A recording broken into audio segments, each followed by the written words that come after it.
제목은 간음 중에 잡힌 여자입니다. 7장 53절 보겠습니다. 다 각각 집으로 돌아가고,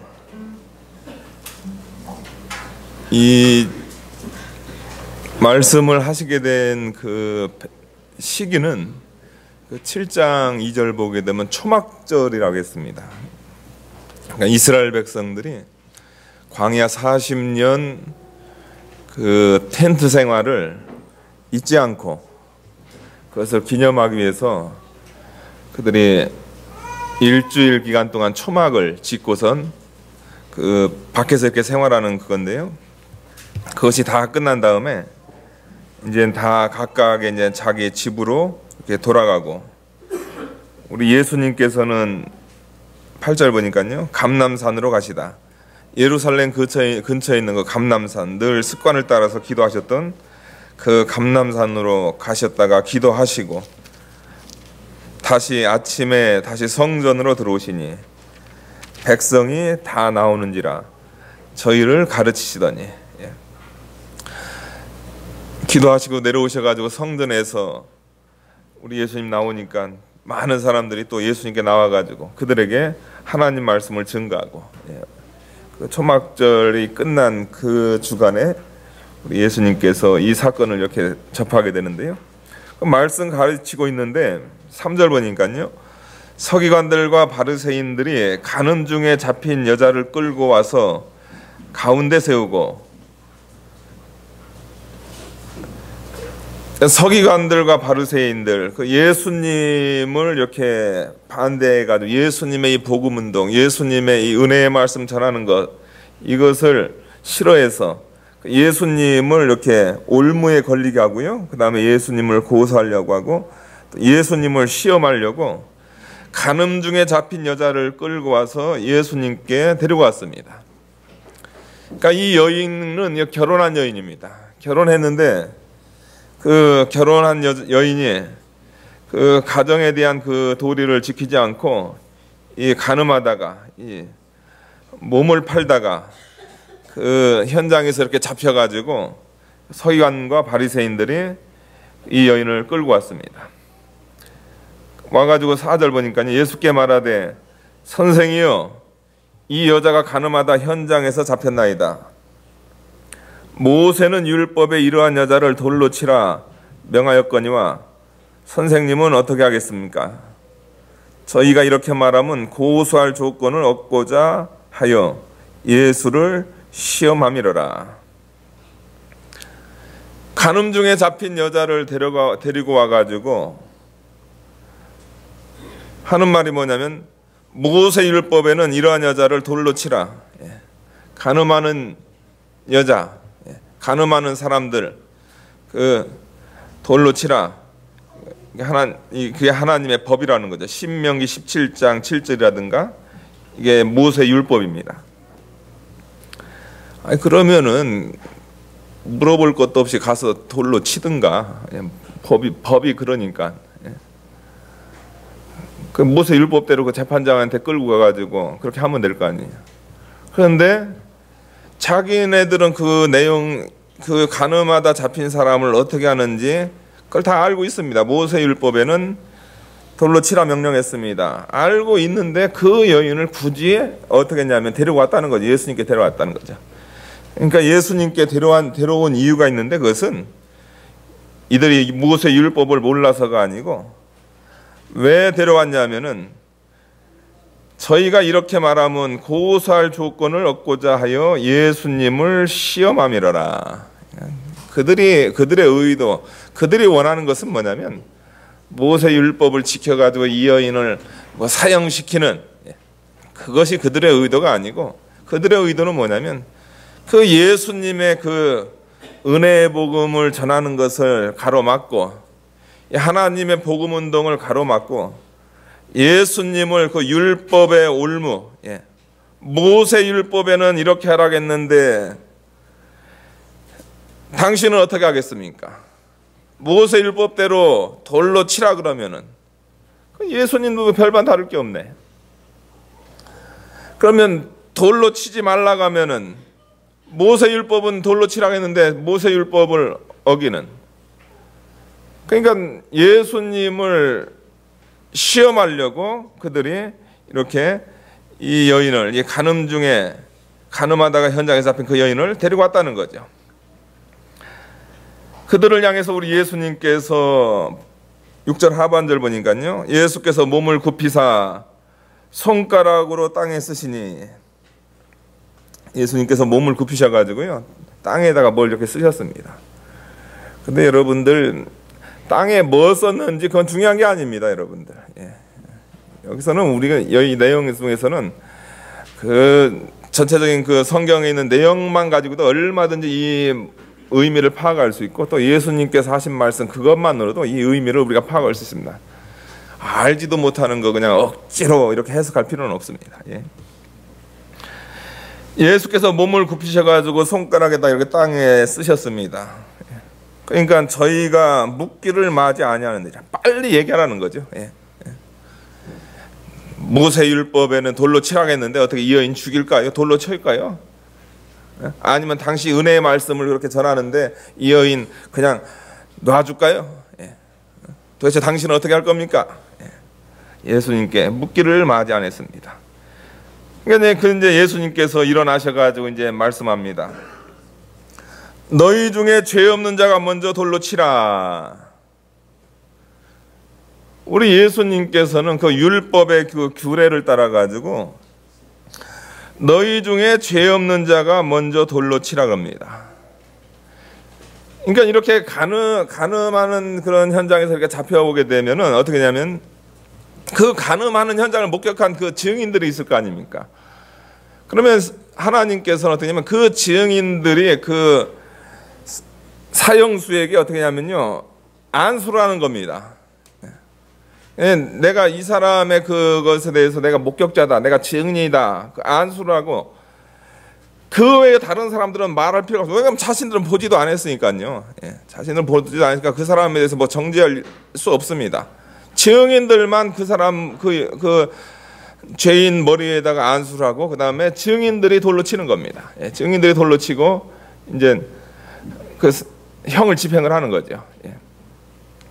근데 우리 예수님께서 이제 그 율법의 규례를 따라서 지금 이 사람들이 가지고 생각 뭐냐, 모세 율법에는 이 간음 중에 잡힌 여자를 돌로 치라고 하지 않았습니까? 지금 그거잖아요.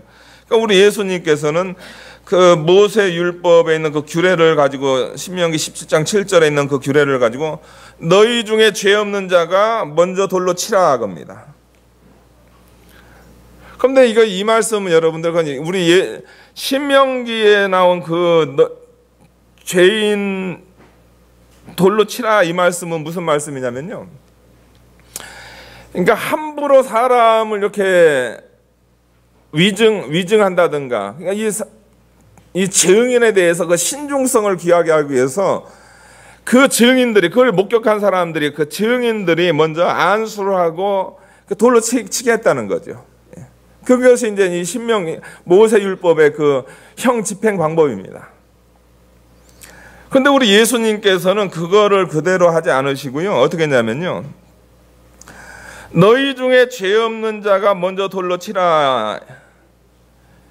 예수님께서 이 말씀은 무슨 말씀이면 완전한 결백을 우리 예수님께서 그들에게 요구하시고요.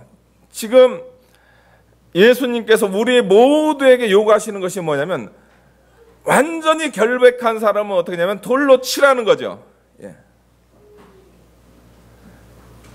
그러니까 예수님의 이 말 속에는요, 모세율법에 돌로 치라고 하지 않았습니까? 그런 흥분된 마음으로 왔던 그 사람들의 그 모습에 대해서 우리 예수님께서 그의 양심을 찌르게 하고, 그 다음에 죄 없는 자가 돌로 치라 했을 때 또 이제 우리 예수님께서 당신은 그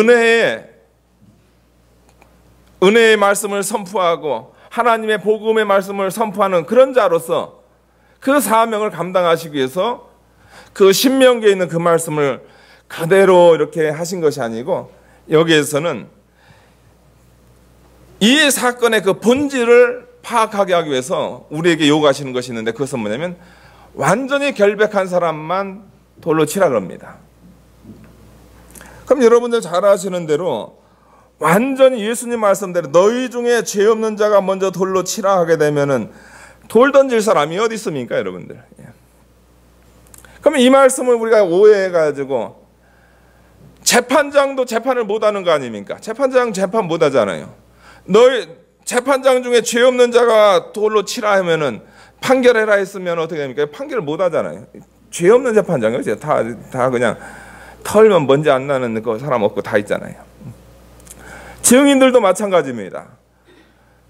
죄 없는 증인이 돌로 치라 하면 그 현장은 목격했지만은 현장을 목격한 증인이지만은 그러나 예수님의 말씀대로 그 완전한 결백을 얘기하는 그 예수님 말 앞에서는 뭐 증인으로 나설 사람이 없다는 거죠. 그래서 예수님께서 뭐 재판을 무시하고 또 이 세상 그 법질서를 무시하는 그 말씀이 아닙니다. 그것은 이제 이따 11절에서 이렇게 다루게 되는데요. 예수님께서 이 말씀을 이렇게 왜 하시게 되냐면요. 너희 중에 죄 없는 자가 먼저 돌로 치라. 이 말씀에는요. 지금 이들의 그 상태가 어떠냐면요. 현장에서 목격한 그 간음 중에 잡힌 그 여인이 있다는 겁니다. 그 여인의 그 여인을 데려다가 지금 분노 중에 끌고 와가지고 그것이 이제 예수님을 시험하는 일이든 뭐 예수님을 공경에 빠뜨리는 일인 간에 어떻게 되냐 이 분노 중에 그 여인을 끌고 와가지고 이 악한 년, 이 나쁜 년. 그러니까 여러분 제가 여기서 악한 년, 나쁜 년 하면 여러분한테 한 게 아닙니다. 제가 이 설교하다가요 그런 일이 있는데. 예화를 들어가지고 그 영화 제목에 예화를 들어가지고 좋은 놈, 이상한 놈, 나쁜 놈 뭐 이런 거 있잖아요. 그래가지고 설교를 이렇게 하다 보니까 그게 예화에 좀 쓸 필요가 있다 그러고요. 그 라헬이라든가 그 다음에 레아를 하는데 라헬은 나쁜 년이고 그 다음에 레아는 이상한 년이더라고요. 그래가지고 그걸 제가 비유로 썼더니 어떤 여자 성도님이 그거 가지고 시험이 드신 거예요. 자기 보러 이상한 년이라 하겠다고. 그러니까 여러분 저는 절대로 여러분들을 절대로 욕한 게 아닙니다. 여기 나쁜 년은 여기 있는 이분을 얘기하는 거죠. 이분. 간음 중에 잡힌 이분. 그러니까 괜히 그냥 졸다 일어나가지고 나한테 나쁜 년이라 하겠다고 해가지고 사람 황당하게 하지 마시기 바랍니다.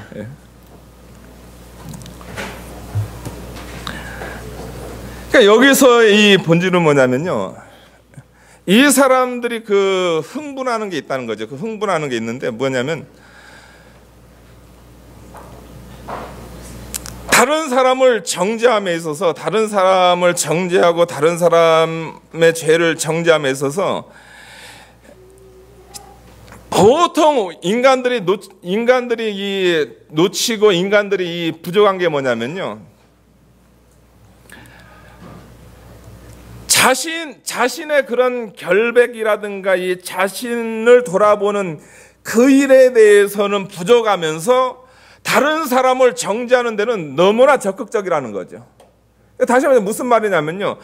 자기라든가 자기 죄 문제에 대해서는요. 자기가 죄 지은 거, 자기가 나쁜 짓 하고 자기가 정말 하나님 앞에 더럽고 추한 죄 그거에 대해서는 되게 관용하고 자기에 대해서는 그렇게 정죄를 하지 않고 자기에 대해서는 그냥 강하게 그 잣대를 적용하지 않고 하면서 다른 사람이 뭐 하나 잘못하게 되면 그거 그냥 다른 사람 가지고 그냥 어떻게 해요? 그냥 간음 중에 잡혔다 해가지고 그걸 갖다가 그냥 분노 중에 그 여인을 죽이려고 하는 그런 그 인간의 내면에 있는 가장 근본적인 문제. 자기라든가 자기 죄 문제에 대해서는 되게 관용적이고 괜찮다고 하면서 다른 사람이 뭐 하나 죄 짓게 되면 그 죄에 대해서 그냥 혈기등등해가 저거 죽여야 된다 하는 그 잘못된 것을 우리 예수님께서 지금 지적하고 있는 그 말씀입니다. 너희 중에 죄 없는 자가 먼저 돌로 치라. 마태복음 7장 3절에서 5절 보게 되면 예수님께서 이 말씀하신 그 영적인 의미가 거기 내포되어 있는데요. 어찌하여 형제의 눈 속에 있는 티를 보고 내 눈 속에 있는 들보는 깨닫지 못하느냐. 보라, 내 눈 속에 있는 들보가 있는데 어찌하여 형제에게 말하기를 나로 내 눈 속에 있는 티를 빼라 하겠느냐. 외식하는 자여 먼저 내 눈 속에 있는 들보를 빼어라. 그 후에야 밝히 보고 형제의 눈 속에 있는 티를 빼리라. 그러니까 이런 다른 사람이 잘못하고 뭔가 이렇게 정죄받을 일이 있었을 때 그것을 자신에게도 똑같이 적용을 해야 된다는 거죠. 그렇게 되면 어떻게 되냐면요, 그 사건으로 인해 가지고 각자가 어떤 마음이 있냐면요, 죄에 대해서 자신하고 싸우는 거고, 그 다음에 함부로 다른 사람에 대해서 쉽게 정죄하지 않는다는 겁니다. 그러니까 자신에게 대해서 정확한 자기 결백이 있을 때 어떻게 하냐면은 그 사람은 이런 죄악된 그런 사건 가운데서 사람을 대적하는 것이 아니고 뭘 대적하겠습니까? 죄를 대적하는 거죠. 그러니까 이 사건에서 예수님께서 너희 중에 죄 없는 자가 먼저 돌로 치라 하게 되면 예수님께서 원하시는 것은 뭐냐면요, 이런 사건에서 너희가 사람을 대적하지 말고 뭘 대적해야 되냐면 죄를 대적해야 된다는 거죠. 간음이라는 그 죄를 대적해 가지고 그 간음이라는 그 죄에 대해서 나에게도 똑같이 그걸 적용해 가지고 나도 그 죄에 대해서 내 속에 있는 그 들보를 발견하는 그런 가운데서 이렇게 이런 사건을 접했을 때 이렇게 쉽게 흥분하지 않는다는 거죠. 그러니까 예수님께서 원하시고 싶은 것은 바로 그겁니다. 사람들은 이 죄 문제를 다룰 때요, 그 분위기를 다룬다는 거죠. 분위기를 다루고 그 다음에 그 현장에서 잡힌 그 여인, 저 죄인인 여인, 가늠한 여인, 여기다 포커스를 맞추는데 예수님은 그게 아니라는 거죠. 이 순간에 너희들이 봐야 될 것은 뭐냐면요, 죄라는 것을 봐야 된다는 거죠. 그 죄라는 것을 통해서 내가 이 순간에 내가 죄와 대항을 해야 그 사건에서 내게 유익이 되고 내가 다시는 간음죄를 짓지 않고 내가 저런 죄에 빠지지 않는 그런 자리에 빠지게 되는데, 그런 생각을 하나도 않고 그냥 자기에 대해서는 죄 되게 간용하면서 다른 사람에 대해 죄에 대해서는 그냥 죽여야 된다고 하고 뭐 돌로 쳐야 된다고 하니까 그 한 사람 죽어나가면 뭐 할 거냔 말이에요. 그 죄에 대해서 한 사람 죽어나가더라도 그 자신도 똑같이 그 간음죄 그대로 간음죄에 대해서 애통해하거나 자기가 가지고 있는 그 문제를 해결하지 못한 상태에서 사람 하나 그냥 처형시켰다고 해서 일 다 되는 겁니까? 그러니까 예수님께서는 근본적인 문제, 인간이 지금 죄에 대해서 지금 어떤 식으로 다루는가. 그러니까 보통 인간들, 이 죄인된 우리 육체를 가진 인간들은 특징이 뭐냐면요, 본질인 죄를 다루는 게 아니고 죄 지은 사람을 가지고 다룬다는 거죠. 그러니까 예수님께서는 지금 그것을 다루고 있으시는 거예요. 무슨 뭐 사법적인 그 법의 질서를 무시하는 그런 말씀이 아니고요. 지금 너희들이 지금 이 여인을 끌고 온 지금 너희들의 그 모습이 지금 어떤 모습인가를 생각해봐라 겁니다. 여기 있는 저나 여러분들이 어떠한 사건, 이 죄에 대한 사건을 당했을 때 여러분이나 저나 그 사건에 대해서 우리가 죄에 대해서 싸웁니까? 아니면 사람을 정죄합니까? 우리가 사람을 정죄하거든요. 그러니까 뭐 별일이 다 있어봤자 우리에게 그 죄에 대해서 우리가 죄를 안 진다든가 그 죄에 대해서 안타까워한다든가 그런 죄악된 사건에 대해서 우리가 교훈을 얻는다 그런 게 없다는 거죠. 그냥 맨날 똑같은 거 반복만 하고 그냥 뭐 사람 하나 그냥 잘못했으면 그냥 그 정죄해 버려가지고 그냥 매장시키고 그 다음에 아니면은 돌 던지라고 하고 그 정도 수준에서 머무는 것이 바로 우리 인간이다. 그러니까 도대체 니네들이 지금 그 여인을 끌고 온 모습이 도대체 어떤 모습인가? 그것을 너희가 한번 고민해봐라. 우리 예수님께서 그것을 이렇게 말씀하면서 너희 중에 죄 없는 자가 먼저 돌로 치라 이렇게 말씀하신 겁니다. 예. 그러면서 8절 보니까요. 다시 몸을 굽히사 손가락으로 땅에 쓰시니 예수님의 이 말씀 몸을 손가락으로 땅에 쓰시고 그 다음에 너희 중에 죄 없는 자가 먼저 돌로 치라 그랬을 때 9절 보니까요. 저희가 이 말씀을 듣고 너희 중에 죄 없는 자가 먼저 돌로 치라. 그러니까 그 흥분돼 가지고 그 사람들의 그 양심에 대해서 양심을 우리 예수님께서 자극합니다. 예. 너희 중에 죄 없는 자가 먼저 돌로 치라 딱 되니까 그 말씀 딱 듣고 양심의 가책이 돼가지고 어른부터 시작해가지고 젊은이까지 하나씩 나가고 오직 예수와 그 가운데 섰는 여자만 남았더라. 양심의 가책을 받은 사람들이 다 떠나갔습니다. 그러니까 우리 예수님께서 그 사건이라든가 그 사건의 본질, 그 의도라든가 이것을 우리 예수님께서 정확히 아시고 그들을 향해서 죄 없는 자가 먼저 돌로 치라 그 얘기함으로 그 얘기를 들은 바리새인과 서기관들이 양심의 가책을 받아들이고 다 떠나가 버렸습니다. 그런데 이들이 양심의 가책을 받은 것은 뭐냐면요, 이것은 구원받기 위한 그런 가책이 아닙니다. 그냥 자기들의 그런 일종의 잘못된 혈기라든가 이런 정죄라든가 이것이 그냥 예수님의 그 정말로 비수 같은 그 한 말씀에 자신들의 양심이 찔리니까 그 자리를 그냥 피해버리는 거죠. 그들이 진정으로 양심의 가책을 받았다고 하면은 생명의 말씀이 여기 계시면 내가 네게로 가오리까. 그래서 예수님한테 꼬꾸라져 가지고 예수님 앞에 엎드려야 돼요. 너희 중에 죄 없는 자가 먼저 돌로 치라. 여러분들이 얼마나 멋진 말씀입니까? 우리 사랑하는 젊은이들 좀 이런 말에 좀 목숨을 좀 걸어요. 그냥 어느 대학 내가 빨리 졸업해가지고 내가 몇만 불짜리 직장 얻어야 되겠다 이런 게 아니고 젊은 여러분도 이 말씀 참 정말 대단하잖아요. 너희 중에 죄 없는 자가 먼저 돌로 치라. 그런 말씀에 여러분들의 인생을 거는 좀 젊은 사람들 되시기 바랍니다. 그래가지고 우리의 그 사람들이 다 그냥 이렇게 떠나가 버렸어요. 떠나가 버리고 어떻게 하냐면 오직 예수와 그 가운데 여자만 남았더라. 그러니까 존 칼빈 같은 경우에는 어떤 표현을 썼냐면 오직 예수와 그 가운데 섰는 여자만 남았더라. 이 표현을 들어가지고요, 예수님 앞에 정죄받는 자리에 나온 사람이 행복자다 그겁니다. 여러분들, 여기는 저나 여러분들 죄인이잖아요. 이 간음 중에 잡힌 이 여인도 죄인이고 여기는 저도 죄인이고 사랑하는 여러분들도 죄인이고 우리가 다 죄인입니다. 우리는 정말로 영원한 지옥 형벌을 받아 마땅한 그런 죄인입니다. 그런데 어떻게 돼요, 여러분들? 예수님께 우리가 죄인으로서 예수님께 딱 나오니까 어떻게 됩니까?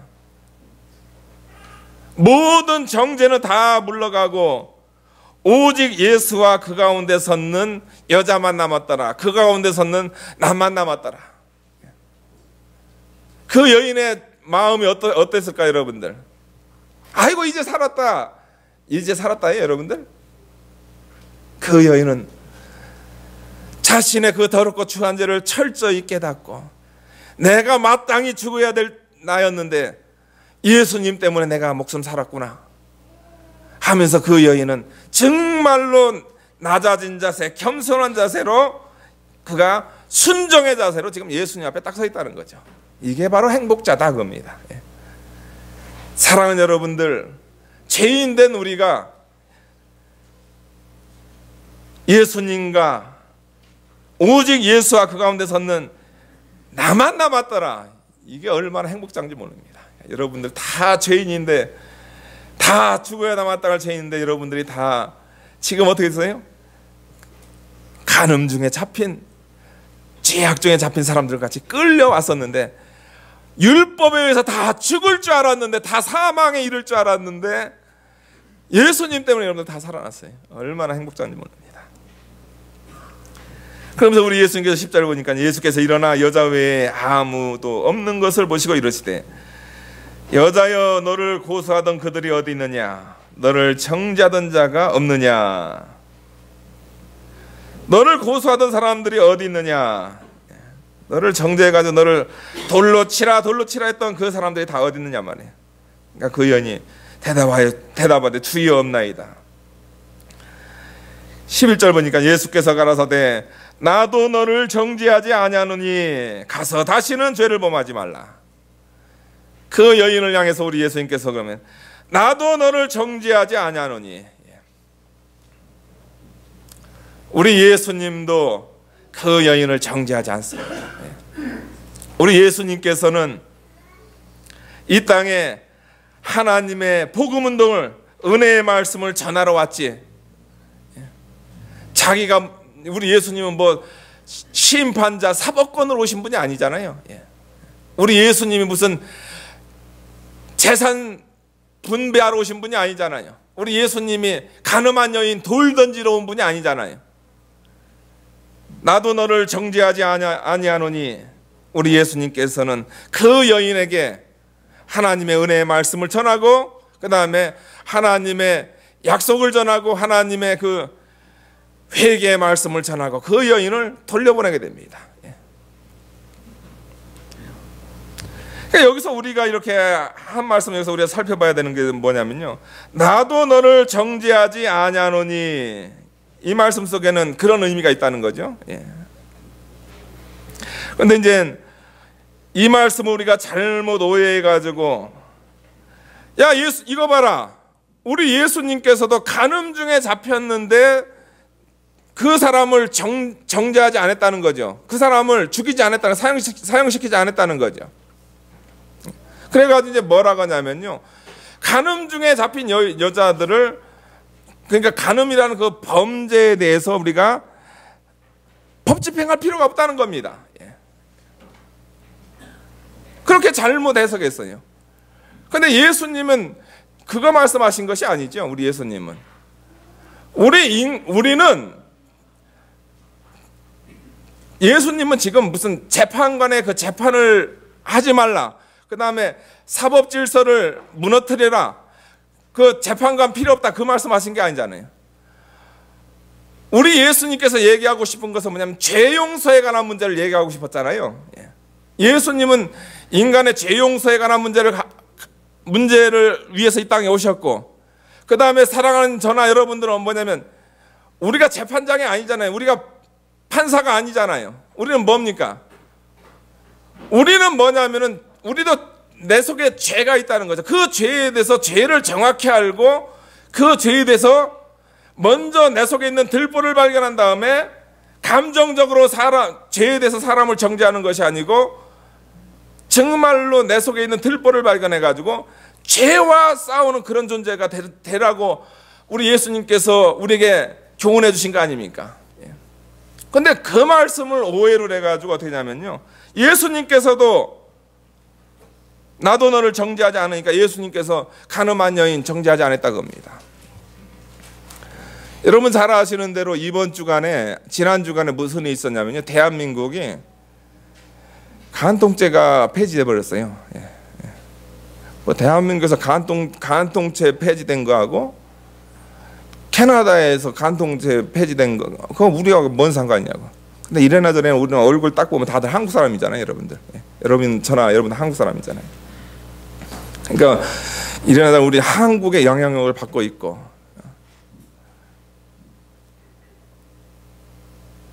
이 캐나다 땅은 간통죄가 없는지 뭐 한참 됐고, 대한민국은 지난주에 간통죄가 폐지됐습니다. 그런데 여러분들 명심하시기 바랍니다. 예수님은 간통죄 져도 그래 괜찮아 용서해줘, 그냥 괜찮아, 그거 얘기하시는 게 아니에요, 여러분들. 근데 그렇게 잘못 오용하는 사람이 있다는 거죠. 여러분, 죄를 졌으면 어떻게 됩니까? 그 죄에 대한 책임을 받아야 되죠. 예. 결혼이라는 그런 계약을 맺고, 결혼이라는 그런 우리 기독교적으로는 하나님 앞에서 그런 계약을 맺고, 그 다음에 나라에서는 결혼했다고 신고도 하고, 근데 정말로 그 사회 질서를 유지해 나가는 정말로 가장 기초적인 가정을 파괴시키는 행위, 그 간음죄를 졌는데 괜찮아? 괜찮아. 괜찮은 게 아니죠, 여러분들. 간음죄를 짓게 되면 그것은 뭐냐면, 오늘 성경에 나는 그건 돌로 쳐 죽일 죄입니다. 그건 법 앞에서는 돌로 쳐 죽일 죄고, 그 다음에 대한민국 형법으로는 2년 이하의 형벌을 받을 죄입니다. 예. 아니, 둘이 결혼해가지고 어떤 사람은 부부에 대한 신의를 지키려고 그렇게 부단히 노력을 하는데, 아니 어떤 사람은 가서 죄를 져버렸단 말이에요. 그러면 어떻게 됩니까? 죄진 사람에 대해서 거기에 대한 사법적인 판단을 해야 그것이 사회 정의고 그것이 실현되는 거 아닙니까? 그 사회가 유지가 되는 거 아닙니까? 그런데 나이 다 찬 사람들끼리 눈 맞아가지고 그거 했는데, 그걸 뭘 나라에서 그걸 뭐 하냐? 그래서 그거 할 필요 없다 해가지고 그것을 이제 없애버린 거죠. 그러려면 뭐하러 결혼 신고했다고 뭐하러 그걸 나라에서 그거 뭐하러 받아요? 그냥 눈 맞아서 살다가 그냥 헤어지고 가면 되는 거지. 그리고 만약에 그렇게 하게 되면 국가는 뭔 권한으로 살인자에 대해서 처벌할 권한이 뭐 있고, 도둑질한 사람에 대해서 처벌할 권한이 뭐 있고, 뭐 있냔 말이에요. 간통죄는 이해입니까? 간통죄만 이해고 나머지는 다 법으로 정죄를 해야 돼요. 그러니까 사회가 왜 이렇게 복잡해지냐면요, 여러분들. 법이라는 것은 뭐냐면 공의가 나타나야 됩니다. 이에는 이, 눈에는 눈. 이게 여러분들 되게 그냥 아주 그냥 무서운 것 같지만요, 이에는 이, 눈에는 눈은 이건 법정 용어입니다. 법정 용어. 이거는 우리 일상생활에서는 예수님께서 말씀하신 이걸 적용해야 돼요. 너희 중에 죄 없는 자가 먼저 돌로 치라. 나도 너를 정죄하지 않으니. 이거는 우리 이제 일상생활에서 우리 크리스찬들이 적용해야 될 그런 거라는 거죠. 그런데 법정에서는 어떻게 되냐면요, 이에는 이, 눈에는 눈. 간음죄를 정했으면은, 간통죄를 범했으면 거기에 대한 정확한 판단이 있어야 된다는 거죠. 그래야 어떻게 되면 그 사회가 유지되어 나가는 거죠. 그런데 그 사회를 무너뜨리는 게 뭐냐면요, 공의가 나타나야 되는 그 재판정에 뭐가 들어가냐면 인권이 들어가니까 문제입니다. 그러니까 헌법재판소에서 7명이 위원이다 해가지고 이번에 없어졌거든요. 그 7분은 뭐 해야 되냐면요, 목회하셔야 됩니다. 그분들은 재판 안 하면 안 돼요. 저랑 같이 목회를 하셔야 돼요, 그분들은. 왜 그러냐면 그분들의 마음은 너희 중에 죄 없는 자가 먼저 돌로 치라. 나도 너를 정죄치 아니하노니. 이런 마음들이 강한 분들이에요. 그런 사람들이 어떻게 법 집행을 합니까? 그러니까 뭐 그냥 정신없는 법이 나타나는 거죠. 정신없는 법이 나타나는 거죠. 그러니까 사랑하는 여러분들, 예수님께서 너희 중에 죄 없는 자가 먼저 돌로 치라. 나도 너를 정죄하지 아니하노니. 이 말에는 왜 이 말씀을 하셨는가? 그 정확한 의미를 알으셔야 된다는 거죠. 우리 예수님께서 재판관 무시하시고 사법질서 무시하고 그러시기 위해서 이 말씀하신 것이 아니고, 우리 예수님은 이 땅에 누구 재판하러 오신 분이 아니고, 인간 가지고 있는 그 죄 문제, 우리가 가지고 있는 이 죄 문제, 이 문제 다루시기 위해서 이 말씀을 하셨다는 거죠. 나도 너를 정죄하지 않으니 가서 다시는 죄를 범치 말라. 우리 예수님께서 그 여인을 향해서 내가 죄 용서함 받고 사죄 은혜 받았으면은 내가 왜 죄 용서함을 받았는지 아냐? 그 목적이 뭐냐? 그것은 뭐냐면 다시는 죄를 범치 않게 하기 위해서 너를 용서해 준 거야. 내가 다시는 하나님의 영광 가리지 않는 존재가 되게 하기 위해서 너를 용서해 준 거야.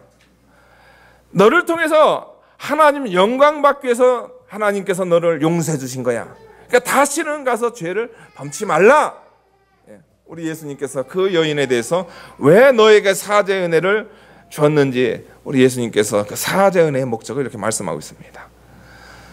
사랑하는 여러분들, 그건 뭐 이제 법에 관한 거는 이제 뭐 재판관 소관이고 이 세상 뭐 법정 별로 저도 기대도 안 해요. 뭐 기대해봤자 뭐 세상 법정 다 그런 거니까, 다 불신 세계에서 일어나는 그런 거니까. 그러나 여러분들 명심하시기 바랍니다. 예수님께서 이 말씀하신 그 정확한 의도를 정확히 아셔야 돼요. 정확히 아시고 법 앞에서는 공의만 나타나야 된다. 공의 안 나타나게 되면요, 이 사회 질서가 다 무너져 버립니다. 그리고 그는 재판정에서 사는 거고, 이 시대를 사는 우리 크리스찬들, 여러분들 마음속에 어떤 마음이 있어야 될까요? 어떤 그 죄에 대한 그 사건을 가지고 있을 때 내가 여태까지 내가 죄와 싸웠는가, 아니면 그 죄 지은 사람을 대적했는가, 그것을 여러분들 명심하시기 바랍니다. 여러분이 만약에 여러분의 어떤 죄악된 사건 가운데서 여러분이 그 죄에 대해서 내 속에 있는 그 들보를 발견하지 않고 내 속에 있는 죄성 발견하지 않고 만약에 그 내 죄와 싸우지 않고 그 사람을 정죄했다면 여러분들은 바리새인과 서기관과 똑같은 사람입니다.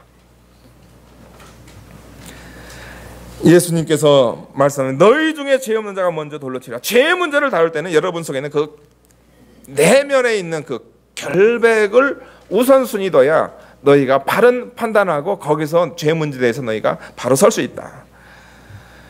그리고 우리 예수님께 나아간 자는 모든 죄를 다 용서해 주십니다. 여러분의 그 더럽고 추한 죄 모든 죄 다 용서해 주세요. 예수님도 여러분을 정죄하지 않습니다.